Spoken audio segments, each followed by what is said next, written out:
நாகார்ஜுனா நடிச்ச ரகடாங்கிற தெலுங்கு படத்தை தமிழ்ல வம்புன்னு மாத்தி வறுத்து எடுத்திருப்பாங்க.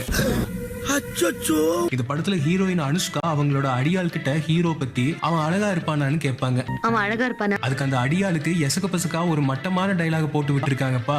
அவன் அழகா இருப்பானா? அழகந்தான் மேடம். மன்மதன் டானா வந்தா எப்படி இருக்குமோ அப்படி இருந்தார் மேடம். அவர் மீசையை பார்த்தாலே பொண்ணுங்க பாவாடை பறக்கும் மேடம். அவர் மீசையை பார்த்தாலே பொண்ணுங்க பாவாடை பறக்கும் மேடம். ஏங்க அவன் என்ன பேசிட்டு இருக்கா பாத்து சும்மா நிக்கிறீங்களா? இன்னைக்கு அவன் நாடகம் கட்டினா தானங்க.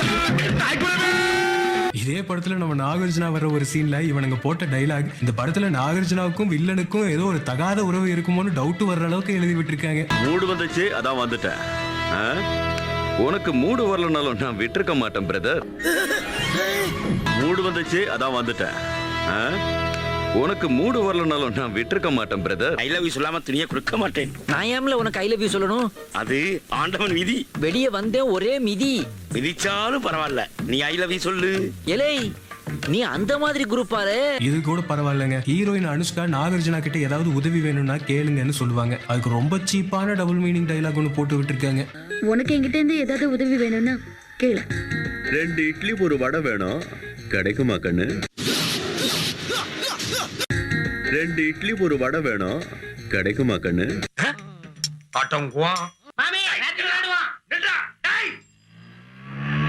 நீ இன்னைக்கு இந்த பக்கமா குத்துக்கொலை பண்ணி போடுற. புரிஞ்சவங்க புரிஞ்சுக்கங்க, புரியாதவங்க புரிஞ்சவங்க கேட்டு தெரிஞ்சுக்கங்க. இந்த வம்பு படத்துல ஹைதராபாத் தலைநகரா கொண்ட இந்த ஹீரோ அடிக்கடி நான் மதுரைக்காரன்னு சொல்லி நம்மளை இரிட்டேட் பண்ணிட்டு இருக்காப்ல. மதுரைக்காரனா அன்பு, சத்யானா வம்பு, நீ கிளம்பு. மதுரைக்காரனா அன்பு, சத்யானா வம்பு, நீ கிளம்பு. சாப்பிடுற ஃபைட்டுக்கு நடுவுல கூட இந்த மாதிரி மொக்க மதுரைக்காரன் டைலாக் இன்னொன்னு இருக்கு. மதுரைக்காரன்டா, நட்புன்னா உயிரையே கொடுப்பேன், பம்புன்னா பகுந்துருவேன்.